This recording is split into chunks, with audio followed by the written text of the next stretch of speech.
Ani narra namni Oromummaa jaalatu ni jira jedhan amanu. Narra namni Oromummaa jaalatu ni jira jedhan amanu. Bahaliyaa kee filima bahaliyaa keen hojjetu san uffannaan isaa sun uffata aadaa Booranaatis ta'uu ni mala, uffata aadaa Arsiitis ta'uu ni mala, uffata aadaa Jimmaatis ta'uu ni mala, uffata aadaa Wallootis ta'uu ni mala, uffata aadaa Harargee Bahaatis ta'uu ni mala, Harargee Dhihaatis ta'uu ni mala, uffata Oromoon uffatturraayi. Garuu imaamatni diimaan suni akka naannoo keenyatti akka waliigala guutuu Oromiyaatti imaamni sun wanni inni calaqqisu wanni inni itti beekamuun amantii Islaamaa calaqqisa. Osoo Arabni garii uffateellee osoo walli seeni, osoo Arabni garii uffateellee osoo farshoo dhugeeni, inni waan san aadaadhaaf qaba uffatuma isaatu sani sun.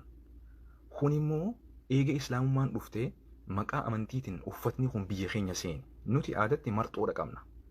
Marxoo ifi shamisa qabna aadaatti Oromoon.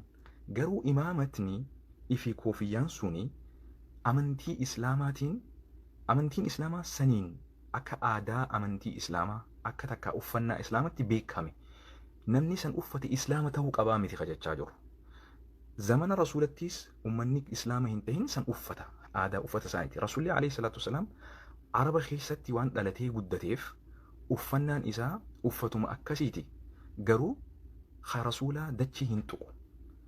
Koomee isaatii gadi malee koomee isaatii olii malee koomee isaatii gadi miti Rasuula alayhi salaatu wasalaam.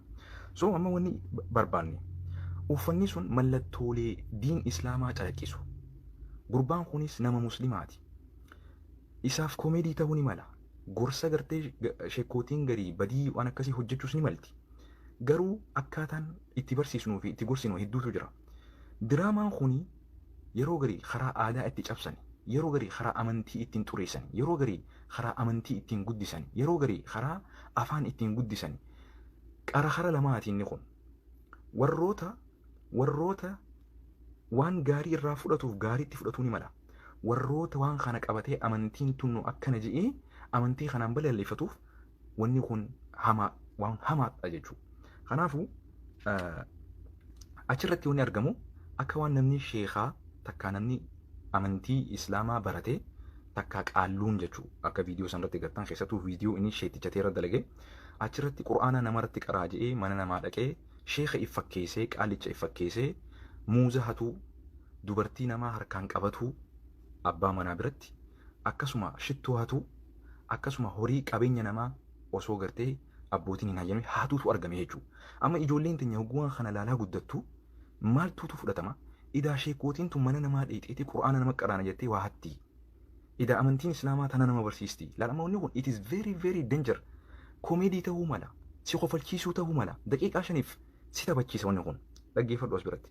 Namni kun huccuu akkasii uffatee, kofiyyaa akkasii uffatee, imaamata diimaa ofirra kaayee yeroo dhaabbatee wallisu.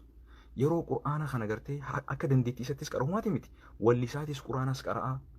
Muuza sheenii darasaan tokko muuza dhabee ammas namni darasaa harra diimtuu akkanumatti bobbaatee galtuu kadhattuu fakkeessatuun kuni ilaalcha biraa amantii kanaaf kanna. Obboleessa keenya wallaalaan godhe.